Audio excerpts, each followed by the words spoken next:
పరిశుద్ధ గ్రంథమైన బైబిల్ నుంచి అపోస్తలుడైన పౌలు ఎఫెసీయులకు రాసిన పత్రిక మొదటి అధ్యాయము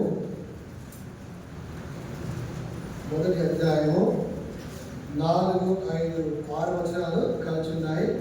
కలిసి చదువుకుందాం. అపోస్తలుడైన పౌలు ఎఫెసీయులకు రాసిన పత్రిక మొదటి అధ్యాయము 4, 5, 6 వచనాలు కలిసి ఉన్నాయి. కలిసి మనమందరం కూడా స్పష్టంగా చదువుకుందాం. ఎట్లనగా తన ప్రియతను తాను ఉచితంగా మనకు అనుగ్రహించిన తన కృపామయమైనట్లు తన చిత్త ప్రకారంగా దయసంకల్పించుకున్న యేసుక్రీస్తు ద్వారా తన కుమారుగా స్వీకరించడకై మనం ముందుగా తన కోసము నిర్ణయించుకొని మన తన ఎదుట పరిశుద్ధము నిర్దోషులై ఉండవాలని చిరుపునాది వేయబడిన మునిపే ప్రేమ చేయడానికి క్రీస్తులో మనం ఏర్పరచుకుని వాక్యాన్ని మనందరికీ దీవించుగాక. ప్రభు సహాయంగా చిన్న ప్రార్థన చేసుకుందామండి. దయచేసి మోకరించిన వారందరూ మోకరించారు. ప్రేమ తండ్రి, పరిశుద్ధ దేవా, మీ పాదకు వందనాలు ప్రార్థిస్తున్నాం. ఇప్పటి వరకు మీ యొక్క ఆత్మీయ పాఠం ద్వారా విన్నాము వచ్చారు. ఇదే కాలము మా దేవుని, మా ప్రభుని, మా పరలోక వాసులు, మా విమోచకుని ఆరాధించుకుంటున్నాము. ఈ పరిశుద్ధమైన బైబిల్లో నుంచి ఎఫెసీయులకు రాసిన పత్రిక మొదటి అధ్యాయము 4 నుంచి 6 వరకు వచ్చాము. ఆ భాగాన్ని నాకు ఆస్వాదించి ప్రభా అమృతంగా ఏ విధంగా ఆరాధించాలో కావలసిన వర్తమానం నాకు ప్రార్థన చేస్తున్నారు. కూర్చొని వచ్చిన వారిని ఆశ్రయించారు. ఎక్కువ విషయంలో ఏర్పాటు ఉన్నారు. ఎవరు కానీ లక్ష్యంగా అందరి సంఘాలలో సహాయం చేయాలి. ఇక్కడ చూసిన బట్టి పక్షుల కంటే వీళ్ళన్ని విధాలుగా ఏ ఘనత లేని వారిని క్షమించి మరణించి మీరు అక్కడ కలిగి జ్ఞాపకం నింపి నాకు వాళ్ళకి సహాయం చేయాలి. యేసుక్రీస్తు పరిశుద్ధమైన ప్రార్థించి అడిగిపెట్టినా తండ్రి.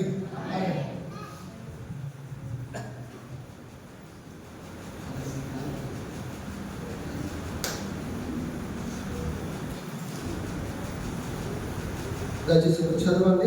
ఎఫెసీయులకు రాసిన పత్రిక మొదటి అధ్యాయము 4 నుంచి 6 వచనం వరకు.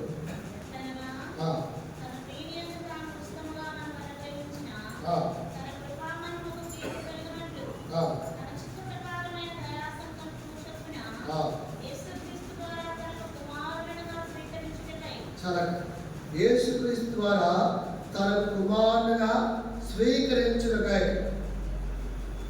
మనము ఈ యొక్క తలంపుని ధ్యానించిన పూర్వము ఆరాధన అనేది భౌతిక సంబంధమైనది కాదండి. ఆరాధన అనేది ఆత్మ సంబంధమైనది. అంతే అండి. ఆరాధన అనేది భౌతిక సంబంధమైనది కాదండి. ఒకవేళ భౌతిక సంబంధం అయితే మనం ఆరాధించలేము. ఆరాధన అనేది కంప్లీట్గా సంపూర్ణంగా ఆత్మీయమైనది, లేక ఆత్మ సంబంధమైనది. ఆత్మీయంగా మనం ఏ మేలు పొందుతున్నామో ఆ అనుభవించినటువంటి వారు మాత్రమే దేవుణ్ణి ఆరాధించే వారిగా ఉంటారు. ఒకవేళ భౌతిక సంబంధంలో మేలు పొందుకున్నాం అనుకోండి, అంటే మనకంటే దేవుడు నమ్ముకున్న వాళ్ళు చాలా మంది ఉన్నారు. మరి అన్ని విధాలుగా భౌతికంగా అన్ని విధాలుగా బాగున్నారు. భవనాలు ఉన్నాయి, ఉద్యోగాలు ఉన్నాయి, ఆత్మహత్యలు ఉన్నాయి. కాబట్టి భౌతిక సంబంధమైన పేర్లను మనం ఆరాధిస్తే ఆరాధించలేము. కాబట్టి ఆరాధన అనేది ఆత్మ సంబంధమైనది. ఆత్మీయంగా మనం ఏమి పొందుతున్నామో వాటిని అనుభవించి చేసేదే ఆరాధన.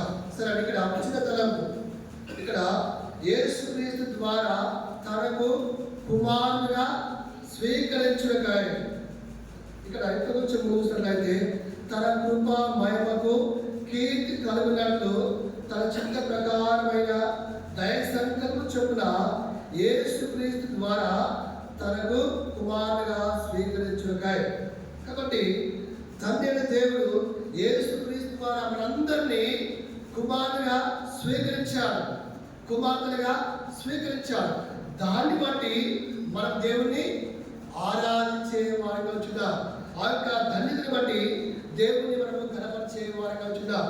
తండ్రి అయిన దేవుడు యేసుక్రీస్తు ద్వారా కుమారునిగా కుమార్తెలుగా స్వీకరించక పూర్వము మనం ఎలాంటి కుమారులుగా ఉన్నాం, లేక ఎలాంటి పిల్లలుగా ఉన్నాం, ఎలాంటి కుమారులుగా ఉండడం మనల్ని దేవుడు తన కుమారుడుగా యేసు ద్వారా కుమార్తెగా స్వీకరించి ఎటువంటి కుమారులుగా ఎటువంటి పిల్లలుగా చేశాడో కొన్ని విషయాలు మనము దేవుని వాక్యాన్ని ఆరాధించుకునే వారించిగా యేసుక్రీస్తు మనము మరి కుమారులుగా స్వీకరించబడక పూర్వము ఎటువంటి పిల్లలుగా ఉన్నాం, లేక ఎలాంటి కుమారులుగా ఉన్నాం, మనం ఎలాంటి కుమారులుగా దేవుడు చేస్తూ వచ్చాడో కొన్ని విషయాలు చూసుకొని మనము ఆరాధనలకు వెళ్దాం. చూద్దాం.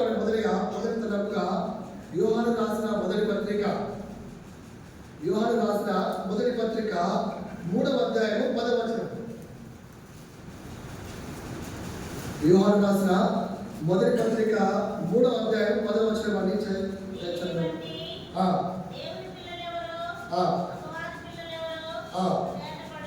చాలా ఎక్కడ చూడండి. మొట్టమొదటిగా మరి యోహాను రాసిన మొదటి పత్రిక 3వ అధ్యాయం 10వ వచనం ప్రకారంగా దీన్ని బట్టి దేవుని పిల్లలెవరో అపవాది పిల్లలెవరో. కాబట్టి మనము దేవుని నమ్మక పూర్వము ఎలాంటి పిల్లలుగా ఎలాంటి కుమారులుగా ఉన్నామండి. అపవాది పిల్లలుగా ఉంటూ వచ్చాం, అపవాది కుమారులుగా ఉంటూ వచ్చాం. ఇంకా పుట్టంలో చూసినట్లయితే అపవాదనగా సాతాను అంటే మన దేవుని నమ్మక పూర్వము రక్షణ మానవనసు క్షమాపణ పొందే పూర్వము మనం ఎవరి పిల్లలమండి, ఎవరి కుమారులమండి? సాతాను యొక్క పిల్లలుగా ఉన్నాం, సాతాను యొక్క కుమారులుగా ఉంటూ వచ్చాం, సాతాను యొక్క కుమార్తెలుగా ఉంటూ వచ్చాం. కాబట్టి మన తండ్రి ఎవరంటే మన రక్షణ పొందే ప్రభు సాతానే మన తండ్రి. చూద్దామండి వారి ఎలా వచ్చాయో. యోహాను సువార్త 8వ అధ్యాయము 44వ వచనం. మన తండ్రి ఎలాంటి వాడు?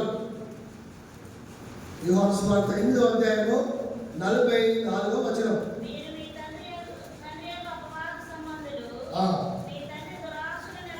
కాబట్టి తండ్రి యొక్క లక్షణాలు చూస్తున్నామండి. మనం దేవుని నమ్మకపురము సాతాను యొక్క పిల్లలుగా కుమార్తెలుగా వచ్చాము. మన తండ్రి యొక్క లక్షణాలు ఎలా ఉన్నాయండి? దురాశ గలవాడు. ఎవరండి? మన తండ్రి దురాశ గలవాడు. కాబట్టి మనకు ఎలా ఉన్నది చెప్పండి? దురాశని పాపంతో వచ్చాం. చదవండి. ఆది నుండి మనం చెప్పండి ధనంతకుడు మన తండ్రి. మన యొక్క తండ్రి ఎలాంటి అంటే మొట్టమొదటిగా దురాశ గలవాడు, రెండవదిగా ధనంతకుడు. సాతాను ఎవరైనా చంపాడండి? చంపాడండి. ఎవరు చెప్పండి? మొట్టమొదటిగా ఆదాము అవ్వలను ఇద్దరు కూడా చంపుతూ వచ్చాడు. ఆ పండు తినమని చెప్తూ వచ్చాడు. ఎప్పుడైతే ఆ పండు తిన్నారో ఏమైపోయారండి? ఇద్దరు కూడా ఆదాము ఇద్దరు కూడా ఆత్మీయంగా చనిపోయినటువంటి వారిగా ఉంటూ వచ్చారు. కాబట్టి ఇక్కడ మరి మన తండ్రి యొక్క లక్షణాలు దురాశ గలవాడు, రెండవదిగా నరంతకుడు. మనం ఎవరు చంపలేదు కావచ్చు, కానీ మనం రక్షణ పొందక పూర్వము మన మాట ఎలా ఉన్నాయి చెప్పండి? కత్తిపోటు లాంటి మాటల ద్వారా ఎంతో మంది ఇబ్బంది పెట్టారు. చూపుల ద్వారా, క్రియల ద్వారా ఎంతో మందిని బాధ పెట్టేటువంటి వారిగా ఉంటూ వచ్చా. ఇంకా చదవక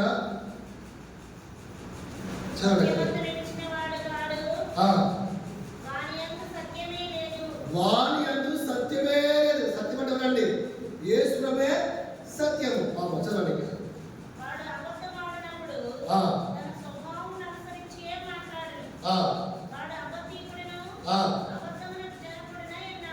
కాబట్టి అబద్ధములకు జనకుడై ఉన్నాడు. కాబట్టి మన తండ్రి మనము రక్షణ మానవలసి పాప క్షమాపణ పొందకూడము మన అమ్మవారి యొక్క పిల్లలుగా కుమారులుగా ఉంటూ వచ్చాము. మన తండ్రి ఎలాంటి వాడు అంటే మొట్టమొదటిగా దురాశ గలవాడు, రెండవదిగా నరత్య చేసేవాడు, మూడవదిగా అబద్ధానికి జనకుడు. అబద్ధం చెప్పేవాడు అనమాట. మనం కూడా రక్షణ మానవలసి పాప క్షమాపణ పొందకూడదు. ఎన్ని అబద్ధాలు చెప్పారు? 100 అబద్ధాలకు పెళ్లి చేయమంటారండి. 100 వెయ్యాలి, అది లేదు సార్. 1000 అది కరెక్ట్ అండి. 1000 అబద్ధాలకు పెళ్లి చేస్తే కష్టపోతున్నాడు. అబద్ధం కాబట్టి ఎన్నో అబద్ధాలు ఆడి ఎంతగా నష్టపోతున్నాడు. ఎంతో మందిని నష్టపెట్టాము. కాబట్టి నీవు నేను మరి యేసుక్రీస్తు ప్రభు ద్వారా కుమారునిగా స్వీకరించబడిన పూర్వము మనము అపవాది పిల్లలుగా ఉంటూ వచ్చాము, అపవాది కుమార్తెలు ఉంటూ వచ్చాము. వాడు దురాశ గలవాడు, నరంతకుడు, మూడవదిగా అబద్ధకుడు. కాబట్టి ఇటువంటి కుమారుని లాంటి పిల్లలు మరి చనిపోతే ఎక్కడిపోతారండి? నరకానికి వెళ్ళిపోయే వారిగా ఉంచారు. ఆ యొక్క అగ్ని గంధంలోకి వెళ్ళిపోయేటువంటి వారిగా వచ్చి ఆ పాతాళానికి వెళ్ళిపోయే వారిగా వచ్చున్నారు. కాబట్టి ఆ దేవుడు ఎలాంటి పిల్లలుగా చేశాడు చూద్దామండి. లూకాసు వార్త 20వ అధ్యాయము, లూకాసు వార్త 20వ అధ్యాయము 36వ వచనం అనుకుంటండి. లూకాసు వార్త 20వ అధ్యాయము 36వ వచనం.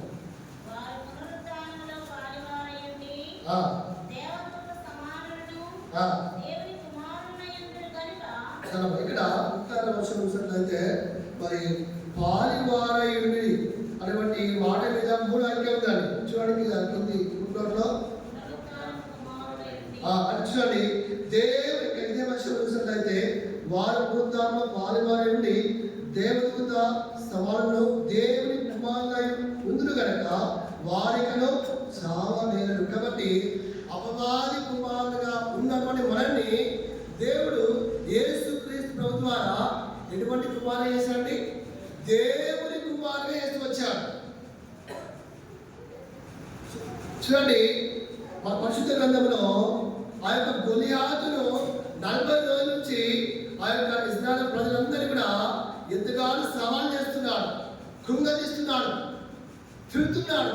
అటువంటి మరి గొలియాతును దావీదు మహారాజు ప్రాణం తెగించి అతను ఓడించి దేవుని యొక్క ప్రజలకు రక్షణ దేశించిన మాటగా ఉంచుగా. కాబట్టి నీవు నేను కూడా ఎప్పుడైతే సాతాను యొక్క మనం పిల్లలుగా ఉన్నప్పుడు, సాతాను కుమార్తెలుగా ఉన్నప్పుడు యేసు వారు ఆయన రక్తం చిందించి ఆయన ప్రాణం పెట్టి సాతాను యొక్క హస్తం నుంచి విమోచించి విడిపించి దేవుని కుమారులుగా ఉన్నటువంటి గొప్ప అధికారాన్ని దేవుడు నీకు నాకు అనుగ్రహించాడు. అందుకు ఏం చేయాలి చెప్పండి? దేవుణ్ణి ఆరాధించుకునే వారిగా ఉండాలా. ఇప్పుడు కూడా దేవుని కుమార్తెగా చేయబడిన తర్వాత ఇంకా అదే దురాశ, ఇంకా అదే మాటల ద్వారా నరటి చేసామనుకోండి, అదే అబద్ధం చెప్పమనుకోండి, మనకు రక్షణ లేని వారికి తేడా ఉందండి. అలానే అబద్ధాలు చెప్పుకుంటూ వస్తూ అదే రోతపడల ద్వారా బూతుల ద్వారా అనేక బాధ పెడుతూ దురాశ కలిగి ఉండి ఆదివారం మంచి చక్కని మాటలతో ఆరాధన చేస్తే ఆరాధన దేవుడు ఆరాధిస్తాడా? ఎవరైనా కావచ్చు. ఒకప్పుడు అలా ఉన్నాం, దురాశ, అబద్ధాలు చెప్పే వాళ్ళం, నరత్తి చేశాం. అటువంటి పాలన జీవితాన్ని, ఆ భద్రమైన జీవితాన్ని దేవుడు ఆయన మన దేవుడు నేర్చుకున్న వారు ఆయన లోకానికి వచ్చి ఆయన అమూల్య రక్తాన్ని చిందించి ప్రాణం పెట్టి సాతాను అధికారం నుంచి విడిపించాడు, విమోచించి దేవుని కుమారులుగా దేవుని పిల్లలుగా నిన్ను చేశాడు. కాబట్టి అందుకు దేవుని ఆరాధించే వారిగా వచ్చున్నాం, స్తుతించే వారిగా వచ్చున్నాం, మహిమపరిచే వారిగా వచ్చున్నాం. కాబట్టి ఈ తలంపును మనము ఆరాధనలో జ్ఞాపకం చేసుకుని దేవుని ఆరాధించుకునే వారిగా వచ్చున్నాం. కాబట్టి యేసుక్రీస్తు ద్వారా మనము పిల్లలుగా కుమారులుగా స్వీకరించబడక పూర్వము మనము సాతాను యొక్క పిల్లలుగా ఉన్న మనల్ని దేవుడు దేవుని కుమారులుగా చేసుకుని అందుకు దేవుడు మనము ఆరాధించుకునే వారిగా చూద్దాం. ఇది మొదటి తలంపాలి. చూద్దాం రెండో తలంపుగా లూకాసు వార్త. ఇంకా మనం ఎలాంటి పిల్లలుగా ఉన్నాం, ఎలాంటి కుమార్తెలుగా ఉన్నాం చూద్దాం. లూకాసు వార్త 16వ అధ్యాయము 8వ వచనం అండి.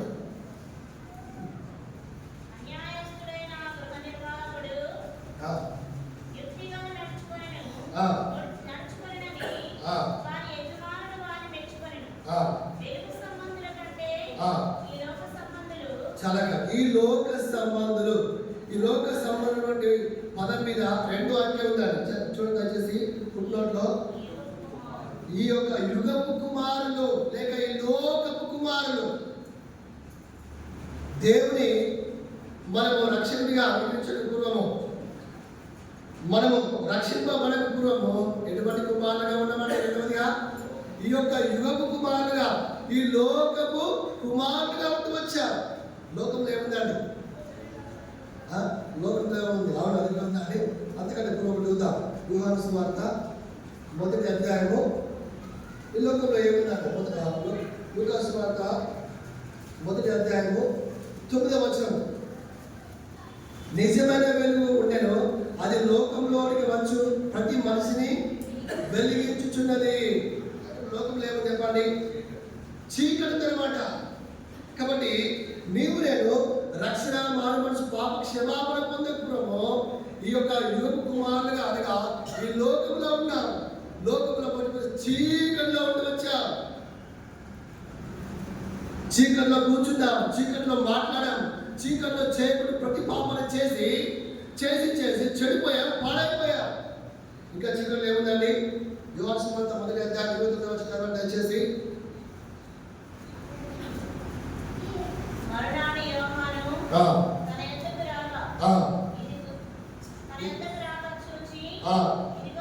చాలా లోకంలో చెప్పండి, రెండోది ఏమని చెప్పారు? లోకంలో పాపం ఉందన్నమాట. కాబట్టి రక్షణ పొందకపోవడము ఆ పాపాలు చేసి మనం చెడిపోయాం, పాడైపోయాం, ప్రతి విధమైన పాపం చేసి వచ్చాం. పాపాలు చేసి మనం ఎవరైనా బాగు చేస్తారండి? ఎవరైనా ప్రేమిస్తారండి? ఎవరైనా చేస్తారు చెప్పండి? చిన్న తప్పు చేస్తే మనము చచ్చిపోతే వరకు. ఇంకా పేపర్లు చూసారండి, భార్య నాట భర్త ఏమన్నా సౌండ్, టీవీ సౌండ్, అందరూ ఎవరు చెప్పండి పేపర్లు ఇచ్చారు కదా. భార్య ఏం చేసింది? చంపేసిందండి. అది మంచి మాట కదా చెప్పండి? బంద్ చేయడం తక్కువ, బంద్ చేయమని చెప్పాలి, తక్కువ చేయమని చెప్పినాడు. చూడండి ఎంత ఘోరం. కాబట్టి రకరకాల చూడకూడదు చూసి పాపాలతో చాలా మంది ఈ లోకంలో పాడైపోయిన వారుగా ఉంటున్నారు. మనం ఇప్పుడు ఎన్నో పాపాలు చేసి క్రియ ద్వారా, మాటల ద్వారా, రహస్య పాపాల ద్వారా చేసి చెడిపోయి పాడైపోయి అగాధమైన పరిగణిస్తున్నాం. మొట్టమొదటిగా లోకంలో చీకటి ఉండి వచ్చింది. రెండోది లోకంలో ఏముందండి? పాపం ఉంది. మూడోదిగా లోకంలో యోహాను రాసిన 1వ పత్రిక 2వ అధ్యాయం 11వ వచనం ప్రకారంగా చెప్పిన లోకంలో ఉన్న అంతయు శరీరాశ, నేత్రాశ, జీవోటము, ఈ 3 రకాల పాపాలు ఇప్పటికి కూడా అనేక మందిని ఏం చేస్తుంది చెప్పండి? పాడు చేస్తున్నాయి. ఎవరస్తులు కావచ్చు, పెద్దలు కావచ్చు, చాలా మంది ఈ 3 రకాల పాపాల ద్వారా చెడిపోతున్నారు. మరి ఒకప్పుడు రక్షణ మానసు పాప క్షమాపణ పొందుతున్నాము. ఈ 3 రకాల పాపాల ద్వారా ఏమైపోయామండి? బాగా చెడిపోయాము. భౌతికంగా బాగా ఉండొచ్చు కానీ ఆత్మీయంగా చెడిపోయాము. ఆ పాపాలన్నీ చేసి దేవుని యొక్క ఉగ్రత కింద వచ్చాం, దేవుని యొక్క కోప కింద వచ్చాం. ఆ నరకానికి, అగాధానికి వెళ్తున్నాం, ఆ పాతాళానికి వెళ్తున్నాం. కాబట్టి అటువంటి స్థితిలో ఉన్నప్పుడు ఆ దేవుడు ప్రేమ చూపి, దయ చూపి ఏం చేస్తూ వచ్చాడు చూద్దామండి. లూకా సువార్త 16వ అధ్యాయము 8వ వచనం అండి చదువుతున్నాము. అన్ని కలిసి చదువుతామండి. లూకా సువార్త 16వ అధ్యాయము 8వ వచనం అందరం కలిసి చదువుతున్నామండి. లూకా సువార్త 16వ అధ్యాయము 8వ వచనము అందరం కూడా కలిసి చదువుతామండి. మూడో లైన్ వెలుగు సంబంధుల కంటే చాలా. కాబట్టి చూడండి దయచేసి పుట్టంలో వెలుగు సంబంధం అంటే వెలుగు కుమారుగా వేస్తూ వచ్చాడు దేవుడు. కాబట్టి ఒకప్పుడు దేవుని నమ్ముకోకపోవడము, యేసు ప్రభుని రక్షకుడిగా అంగీకరించకపోవడము, మనందరం కూడా ఈ యుగం కుమారుగా ఉన్నాం, చీకటిలో ఉన్నాం, అంధకారంలో ఉన్నాం, అజ్ఞానంలో ఉన్నాం, రకరకాల పాపాలు చేస్తూ వచ్చాం. శరీరాశ, నేత్రాశ, జీవోటము అనే పాపాలు చేసి చేసి దేవుడు ఎదురానికి పెడుతూ వచ్చాం. ఆ పాపాలు చేసి పాడైపోయి నరకం వైపు, అగాధం వైపు సమయంలో ఆ దేవుడు, మన దేవుడు జాలి చూపించి, ప్రేమ చూపించి వెలుగు సంబంధులుగా చేస్తూ వచ్చాడు, వెలుగు కుమారుగా చేస్తూ వచ్చాడు. అంటే చీకటంతా తీసివేశాడు, పాపాలంతా తీసివేశాడు, మన పాపాలన్నీ క్షమించి వెలుగు కుమారుగా చేస్తూ వచ్చాడు. ఒక భాగం చూసుకుని ముందుకు వెళ్దామండి. పేతురు రాసిన 1వ పత్రిక 2వ అధ్యాయం 9వ వచనం అండి. అందరం కలిసి వెళ్తున్నామండి. పేతురు రాసిన 1వ పత్రిక 2వ అధ్యాయము 9వ వచనం అందరం కూడా కలిసి వెళ్తున్నామండి. అయితే మీరు చీకటిలో నుండి ఆశ్చర్యకరమైన వెలుగులోకి మిమ్మల్ని పిలిచిన వారి గుణాత్మను ప్రచురం చేయ నిమిత్తము ఏర్పరచబడిన వంశంలో రాజులైన యాజక సమూహంలో పరిశుద్ధ జనములో దేవుడు సొంతంగా ప్రజలై ఉన్నారు. దేవుడు ఎంత మంచివాడండి. అలా ప్రేమించి జాలు చూపి మనము ఈ యుగ కుమారులుగా ఉన్నాం, ఈ లోకం పిల్లలుగా ఉన్నాం, కుమార్తెలుగా ఉన్నాం, కుమారులుగా ఉన్నాం. ఈ లోకంలో పాపం ఉంది, ఆ పాపం చేస్తూ వచ్చాం. ఈ లోకంలో శరీరాశ, నేత్రాశ, జీవటం, ఈ పాపాలన్నీ చేస్తూ వచ్చాం. ఇటువంటి పాపాలు చేసినటువంటి వారు మరణిస్తే వారి యొక్క స్థలము గమ్యం చెప్పండి, నరకమండి. కాబట్టి నీవు నేను ఈ లోకమాలుగా నశించి నరకానికి వెళ్ళి ఇష్టం లేక ఆ దేవుడే లోకానికి వచ్చి మన పాపంతా తీసివేశారు, మన చీకలంతా తీసివేసి వెలుగు కుమారులుగా తీసుకొచ్చారు కదండి. తన ఆశ్చర్యకరమైన వెలుగులోకి పిలిచారు. అంత మాత్రమే కాదండి, ఇదే వచనం చూసినట్లయితే ఏర్పరచబడిన వంశంలో రాజులైన యాజక సమూహంలో పరిశుద్ధ జనంలో దేవుడు సొత్తైన ప్రజలై ఉన్నారు. దేవుడు మన చీకలంతా తీసివేసి తన వెలుగులోకి సమకూర్చారు. రాజులైన యాజక సమూహంలో సమకూరుస్తూ వచ్చారు, సంఘం ఇచ్చాడు, సాహసం ఇచ్చాడు. అందుకు దేవుడిని ఏదో చెప్పండి, ఆరాధించుకునే వారిగా ఉండాలి. ఇది నీ నా అనుభవం. అయితే అవును ప్రభా, ఒకప్పుడు ఈ లోక కుమారునిగా కుమార్తెగా పిల్లలుగా ఉండి చెడిపోయాను, పాడైపోయాను, నువ్వు ఎంతో బాధపెడుతూ వచ్చాను. అలా పాపాలు చేసి చేసి చేసి ఆరోగ్యంగా, ఆత్మీయంగా, ఆర్థికంగా అన్ని విధంగా పాడైపోయి ఆ అధికారికటువంటి సమయంలో దేవా మీరొక్కరి నా మీద ప్రేమ చూపి, జాలి చూపి, కన్ను చూపి వెలుగు కుమారుగా చేస్తూ వచ్చారని దేవుని మనకు ఆరాధించుకునే వారు ఉంటున్నారు. మొదటిగా ఎలాంటి కుమారులుగా ఉన్నటువంటి వారిని ఎలాంటి కుమారుగా చేశారండి? అపవాది కుమారులుగా, పిల్లలుగా, కుమారులుగా మనల్ని దేవుడు దేవుడి కుమారులుగా స్వీకరించాడని మనల్ని ఎవరైనా స్వీకరిస్తారు? ఇవ్వండి, అపవాది పిల్లల్ని ఎవరైనా స్వీకరిస్తారండి? ఖచ్చితంగా దేవుడు స్వీకరించాడు, తీసుకున్నాడు, దత్తపుత్రులుగా చేసుకున్నాడు, దేవుడు కుమారుగా చేసుకున్నాడు. అందుకు దేవుని ఆరాధించుకునే వారు వచ్చిన. రెండవదిగా ఎలాంటి పిల్లలుగా ఉన్నామండి? మీకు ఆల్రెడీ 3 భాషలు వచ్చింది. మీరు ఇప్పుడే తెలుగులో పాడబడారు, ఇంకా ఇంగ్లీష్లో పాడబడి, ఇంకా హిందీలో పాడబడి 3 భాషలు వచ్చింది. మన తెలుగు ఎవరు చెప్పట్లేదు వారు. రెండవదిగా ఈ యొక్క లోకపు కుమారులుగా ఉన్నాం, ఈ యుగపు పిల్లలుగా ఉన్నాం, కుమార్తెలుగా ఉన్నాం, పాడైపోతుంది వచ్చాం. అటువంటి మనల్ని వెలుగు కుమారులుగా చేస్తూ వచ్చారు. ఎవరండి? మన యేసు ప్రభువు. ఆయనే వెలుగైన లోకానికి వచ్చి మన చీకటి, మన యొక్క అంధకారం అంతా తీసివేసి వెలుగు కుమారులుగా చేసుకొచ్చాడు. అందుకు దేవుని మనకు ఆరాధించుకుని వారు వచ్చున్నారు. ఇది రెండవది. చూద్దామని మూడవదిగా గలతీయులకు రాసిన పత్రిక, బుక్ ఆఫ్ గలషియన్స్, గలతీయులకు రాసిన పత్రిక 4వ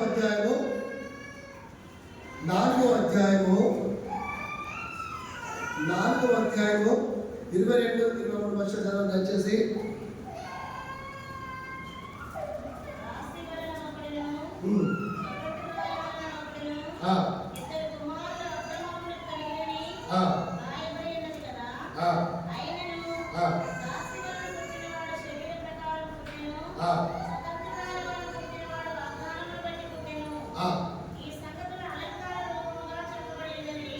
కాబట్టి ఇక్కడ ఇద్దరు కుమారులు అండి. ఒకడేమో దాసి కుమారుడు, మరొకరు స్వతంత్రాల కుమారుడు అనమాట. కాబట్టి నీవు నేను రక్షణ మారు మనసు క్షమాపణ పొందుతున్నాము. ఏ కుమారుగా ఉన్నామండి? దాసి కుమారులుగా ఉంటూ వచ్చాం. పరిశుద్ధ గ్రంథంలో 5 రకాల దాసత్వాలు ఉన్నాయి. మనం రక్షణ మారు మనసు మనం పొందుతున్నాము. 5టికి మనం దాసుగా ఉంటూ వచ్చాం. యోహాను సువార్త 8వ అధ్యాయము 34వ వచనం ప్రకారంగా పాపం చేయవాడు పాపముకు దాసుడిగా ఉంటూ వచ్చాడు. రెండవదిగా 1 కొరింథీ 7 ప్రకారంగా మనుషులకు దాసుడిగా ఉంటూ వచ్చాడు. మూడవదిగా తీతు పత్రిక 3వ అధ్యాయము 3వ వచనం ప్రకారంగా దురాశకు అదేవిధంగా దుష్టత్వపు బంగానికి దాసులుగా ఉంటూ వచ్చారు. నాలుగవదిగా 2వ పేతురు పత్రిక 2వ అధ్యాయము 19వ వచనం ప్రకారంగా భ్రష్టత్వానికి దాసులుగా ఉన్నాం. ఇది ఎన్నోదండి? అందరూ వింటున్నారు కానీ ఎవరున్నా నువ్వు బైబిల్ చెప్తున్నా వినండి. కాబట్టి ఒకప్పుడు దాసి కుమారుగా ఉన్నాం. మనము రక్షణ క్షమాపణ పొందుతున్నాము. రక్షణలోకి రాకపోవడము పాపం చేయవాడు పాపానికి దాసుగా ఉన్నాం. కాబట్టి పాపానికి దాసత్వంలో ఉంటూ వచ్చాం. రెండవదిగా మనుషులకు దాసులుగా ఉంటూ వచ్చాం. మూడవదిగా బంగారానికి దుష్టత్వానికి దాసులుగా ఉన్నాం. నాలుగవదిగా భ్రష్టత్వానికి దాసులుగా ఉన్నాం. ఐదవదిగా గలతీయులకు రాసిన పత్రిక 4వ అధ్యాయం వచ్చిన ప్రకారంగా దేవుళ్ళు కాని వాటికి దాసులుగా ఉన్నాం. వాటికి మొక్కాము, పూజించాము, వాటికి మొక్కినై తింటూ వచ్చాము. అలాంటి దాసత్వం మనల్ని, అలాంటి దాసి కుమారుడు మనల్ని ఎలాంటి కుమారులు చేస్తూ వచ్చాము చూద్దామండి. దయచేసి గలతీయులకు రాసిన పత్రిక 4వ అధ్యాయము 28వ వచనం. సహోదరులారా, మనమును ఇస్సాకు వలె వాగ్దానం బట్టి పుట్టిన కుమారులమై ఉన్నాం. కాబట్టి ఎలాంటి కుమారులు వేసి వచ్చాడండి? వాగ్దానపు కుమారులు వేసి వచ్చాడు. కాబట్టి పాపం అనేటువంటి దాసత్వం మనము, ఆ యొక్క మనుషులుగా దాసులుగా మనము, మరి అదే అంత మాత్రమే కాకుండా దుష్టత్వానికి బంగానికి దాసులుగా ఉన్నాం, భ్రష్టత్వానికి దాసులుగా ఉన్నాం, దేవుడు కాని వాటికి దాసులుగా ఉండి మనకు నిరీక్షణ లేదు, ఆధారం లేదు, దేవుడు లేడు, సావాసం లేడు. అటువంటి సమయంలో మన దేవుడు యేసు ద్వారా మరి మూడవదిగా మరి వాగ్దాన కుమారులు వేసుకొచ్చాడు. వాగ్దానం ఇచ్చాడు, సంఘాలు ఇచ్చాడు, సావాసం ఇచ్చాడు, వ్యక్తిగత వాగ్దానం ఉందండి, ఇంకా కుటుంబ వాగ్దానం ఇంకా అండి, సంఘ వాగ్దానం ఇంకా అండి, సార్వత్రిక వాగ్దానం ఇచ్చాడు, సంఘాలు ఇచ్చాడు, సావాసం ఇచ్చాడు. ఒకప్పుడు మరి ఆ దాసత్వం ఉన్నప్పుడు ఇవన్నీ లేవు. చూడండి, అటువంటి దాసులుగా ఉన్న మనల్ని దేవుడు వాగ్దానం పుత్రులుగా, కుమారులుగా, కుమార్తెలు చేశాడు. అన్ని ఆత్మీయంగా నింపాదించాడు. కాబట్టి అందుకు దేవుడు ఏం చెప్పండి, ఆరాధించే వారిగా వచ్చిందాం, కనపరిచే వారిగా వచ్చిందాం. ఇది మూడవది. చూద్దామండి. నాలుగవదిగా మత్తయి సువార్త 23వ అధ్యాయము 15వ వచనం. According to Gospel of Matthew, chapter 23, verse number 15. 23:15 అన్ని చదువు.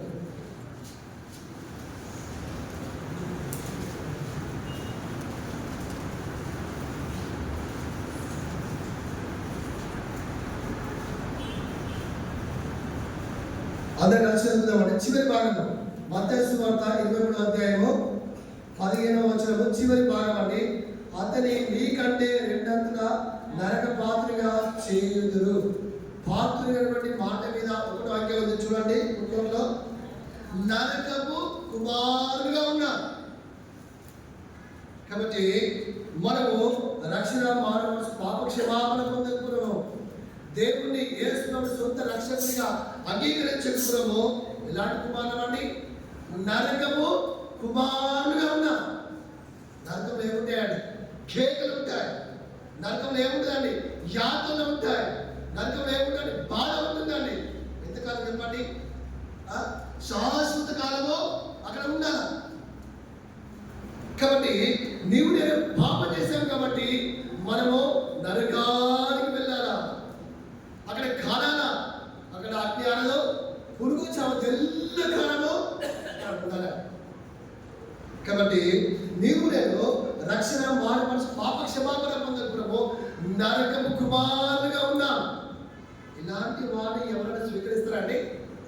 ఎవరైనా దత్త తీసుకుంటారండి? చెప్పండి. కానీ మన యేసు ప్రభు ఆయన కుమారుగా స్వీకరించి ఎలాంటి కుమారుగా వేసుకొచ్చారు చూద్దామండి. మత్తయి సువార్త 13వ అధ్యాయము 38వ వచనం అండి. చదవండి దయచేసి. మత్తయి సువార్త 13వ అధ్యాయం 38వ వచనం.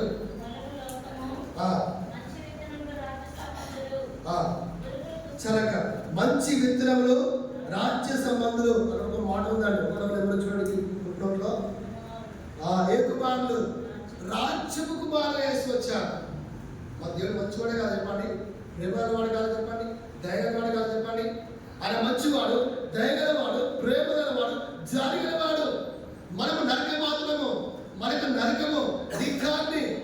కానీ నీవు నేను నశించి నరకాన్ని వెళ్ళి ఇష్టం లేక ఆయన జాలిపడి ప్రేమ చూపి నిన్ను నన్ను మరి ఆ యొక్క రాజ్యం కుమారుగా వేసి వచ్చారు, పరలోక కుమారుగా వేసి వచ్చారు. పరలోకం ఏముండే? దుఃఖం ఉండదు. పరలోకం ఏముండే చెప్పండి? శిక్ష ఉండదు. పరలోకంలో ఏ రోగం ఉండదు. సంతోషం, ఆనందము, నిత్యము దేవుని ఆరాధించిన భాగ్యం మనకు ఉండదు అన్నమాట. కాబట్టి ఆ నరక కుమారుగా ఉన్నటువంటి మనల్ని దేవుని కుమారుగా చేసినటువంటి స్వీకరించినటువంటి మన దేవుని, మన ప్రభుని, మన పరలోకం వేసుకుని మనం ఏం చేయాలి చెప్పండి? ఆరాధించుకునే వారిగా ఉండాలి. ఇది ఉన్నదండి. 4వది చెప్పండి. మొదటిగా ఎటువంటి కుమారుగా ఉన్న దేవుడు ఎటువంటి కుమారుగా వేసి వచ్చారు? కనీసం టీఎం తాగారండి. నేను 30 కిలోమీటర్ నుంచి వచ్చా. నేను మాట్లాడుతున్నా, మరి మీరేం మాట్లాడాల? మాట్లాడాలండి. రావా వచ్చా చెప్పండి. నిజంగా అది మన స్థితి అయితే మన అనుభవించిన తప్పకుండా చెప్పేవారిగా వచ్చారు. ఒకప్పుడు మనము అపవాది పిల్లలుగా ఉన్నాము. ఎలా వేసి వచ్చారు చెప్పండి? దేవుని కుమారుగా వేసి వచ్చారు, స్వీకరించారు. ఇది రెండవదిగా లోకము కుమారుగా ఉన్నాం కదండి. లోకంలో చీకటిలో, అంధకారంలో, అజ్ఞానంలో ఉన్నాం, పాపంలో ఉన్నాం. ఆ యొక్క 3 రకాల పాపాలు చేసి పతనమైపోయిన మనల్ని ఆయన స్వీకరించి వెలుగు కుమారుగా వేసి వచ్చారు. ఆయన ఆశ్చర్యకరమైన వెలుగులోకి పిలిచాడు. అంత మాత్రమే కాదు, రాజులైన యాజక సమూహములో సమకూర్చాడు, సంఘాలు ఇచ్చాడు, యోధములు ఇచ్చాడు, సేవకులు ఇచ్చాడు, అన్ని ఇచ్చాడు. ఇంకా దేవుని ఆరాధించే వారిని అంటున్నాం. ఇది రెండవది. మూడవదండి, దాసి కుమారులుగా ఉన్నాడు. మనము 5 రకాల వాటికి దాసుగా ఉండవచ్చాం. అటువంటి భార్యపై భద్రమైపోయినటువంటి మనని ఆయన ఎలాంటి కుమారులు చేశారండి? వాగ్దానం కుమారులు చేసి వచ్చారు. వ్యక్తిగత వాగ్దానం, కుటుంబ వాగ్దానం, సంఘ వాగ్దానం, సార్వత్రిక వాగ్దానంతో దేవుడు నిన్ను తృప్తిపరిచేవాడుగా ఉన్నాడు, బలపరిచేవాడుగా ఉంటున్నాడు. ఇది ఎన్నదండి? 4వదిగా ఏ కుమారుగా ఉండవచ్చా? నరకపు కుమారులుగా ఉన్నటువంటి మనల్ని ఎలాంటి కుమారు చేశారండి? దేవుని రాజ్యము ఎవరైనా చేస్తారు చెప్పండి? దేవుని రాజ్యానికి మనమే వారసులము. వారసులం అంటే దేవుని కూడా అంతా ఎవరికండి? మనదే. మనం అనిపించే వారిగా ఉంటాం, మనం అక్కడ ఆనందించే వారిగా ఉంటాం, బహుమతులు ఉంటాయి, ఆనందం, సంతోషము, యుగాలు ఆ దేవునితో గొప్ప ధన్యత నీకు నాకు ఇచ్చాడు. కాబట్టి ఆ దేవుని ఆరాధించుకునే వారిని వచ్చినాం. ఇది 4వది. ఆయన చూసుకుని మనము ఆరాధనకు వెళ్దాము.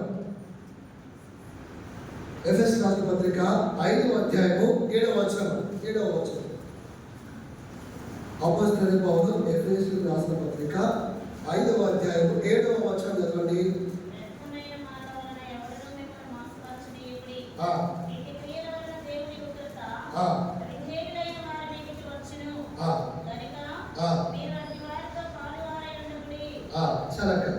ఇక్కడ చూసినట్లయితే 7వ వచనంలో అవిధేయులైన వారి మీదకి అన్నటువంటి మాట మీద 7వ నెంబర్ ఉంది అంటే చూడండి. పుస్తకంలో అవిధేయత కుమారులుగా ఉన్నాం కదండి. రక్షణ మారు మనిషి పాప క్షమాపణ పొందకపోవడము మనమందరం కూడా ఎలాంటి కుమారులుగా ఉన్నామండి? అవిధేయత కుమారులుగా ఉండవచ్చా? ఆదాము ఏ పాపం చేశాడు? పెద్ద పాపం చేశాడండి. దేవుని మాటకు విధేయత చూపాల. ఏమైపోయాడు చెప్పండి? ఏం కోల్పోయాడు? ఎప్పుడైతే దేవుని మాటకు విధేయత చూపలేదో దేవుని స్వరూపాన్ని పొడగొట్టుకున్నాడు. చూడండి, ఆదామంటే మనం కూడా పొడగొట్టుకున్నాడు. కాబట్టి ఎప్పుడైతే దేవుని మాటకు మరి విధిని చూపలేదో ఆ పాపం చేసి మరి దేవుని స్వరూపాన్ని పొడగొట్టుకున్నాడు. ఎందుకంటే దేవుని పోలికను పొడగొట్టుకున్నాడు. దేవుని కుమారుడుగా ఉన్నటువంటి ఆధిక్యతను పొడగొట్టుకున్నాడు. నిజమండి, ఆదాము దేవుని కుమారుడు బయట రాయబడ్డాడు. కాబట్టి ఎప్పుడైతే పాపం చేసి వచ్చాడో ఆధిక్యతను పొడగొట్టుకున్నాడు. అంతే మాత్రమే కాదు, దేవుడు తన నాశనంలో ఊదగా మరి ఆదాము జీవాత్మ అయిన వాడిగా ఉన్నాడు, జీవం లేని వాడిగా ఉన్నాడు. కానీ ఎప్పుడైతే పాపం చేస్తూ వచ్చాడు ఆ జీవాన్ని కూడా పొడగొట్టుకున్నాడు, అధికారం పొడగొట్టుకున్నాడు. చూడండి, అవిధేయతను చిన్న పాపం కావచ్చు కానీ ఎన్ని రకాల నష్టాలు ఆదాము తీసుకొచ్చిందన్నమాట. స్వరూపాన్ని పొడగొట్టుకున్నాడు, పోలికను పొడగొట్టుకున్నాడు, కుమారుడు ఆధిక్యత పొడగొట్టుకున్నాడు, జీవాన్ని పొడగొట్టుకున్నాడు, ఆశీర్వాదాలు అన్ని పొడగొట్టుకొని ఆ ఏదో నుంచి గట్టి వేయబడ్డాడు, పంపి వేయబడ్డాడు. దుఃఖము వేదంతో బ్రతకాలా. కానీ ఆయన కూడా చూడండి, దేవుడు ఆదాము మీద జాలిపడి అక్కడ ఒక జంతువును పలిచి మళ్ళీ పాడైనటువంటి ఆదామును అపరిద్దరు కూడా సమకూర్చినట్టుగా మనం చూస్తుంటాం. మనం కూడా రక్షణ క్షమాపణ పొందకులము. మనం కూడా అవిధేయత కుమారుగా ఉండి అనేక మంది ఆశీర్వాదాలు పొడగొట్టుకున్నాం. కానీ ఎప్పుడైతే యేసును నమ్ముకున్నామో ఆయన మనకు ఎలాంటి కుమారులు యేసు వచ్చామో చూద్దామండి. ఒకరు చూసుకొని ముందుకు వెళ్దామండి. పేతురు రాసిన మొదటి పత్రిక 1వ అధ్యాయము 15వ వచనం అండి. 14, 15 కలిసి ఉంటాయి.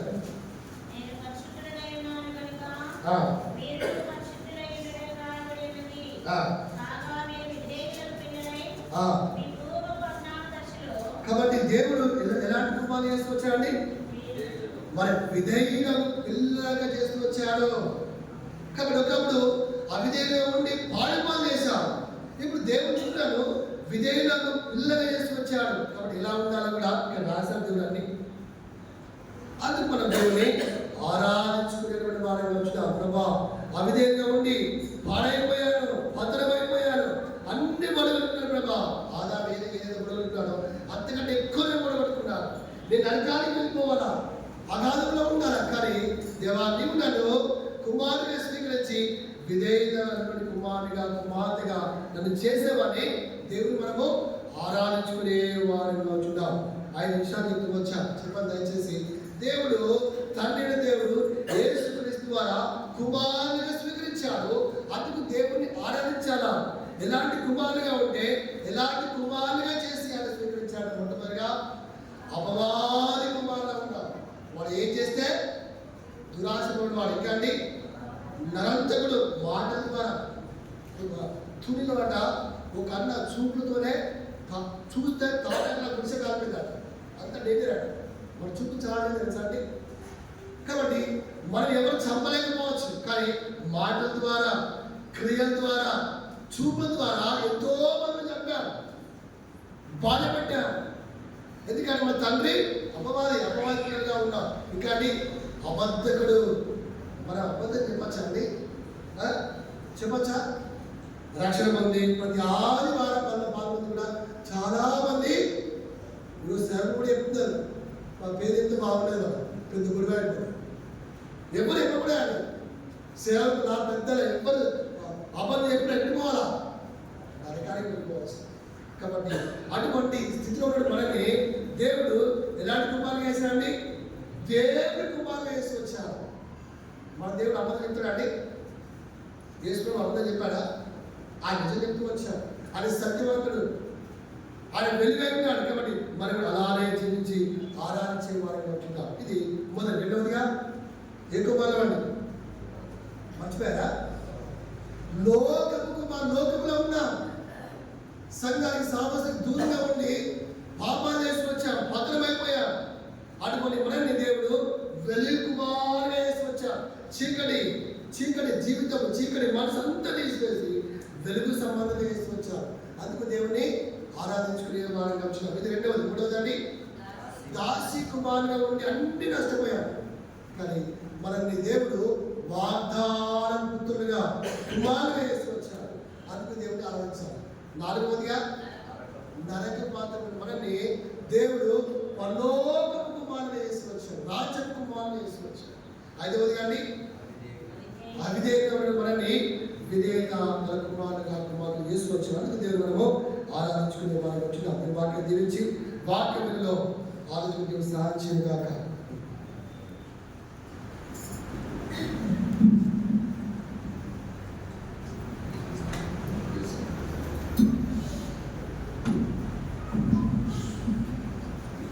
సమయంలో మనం కూడా పాట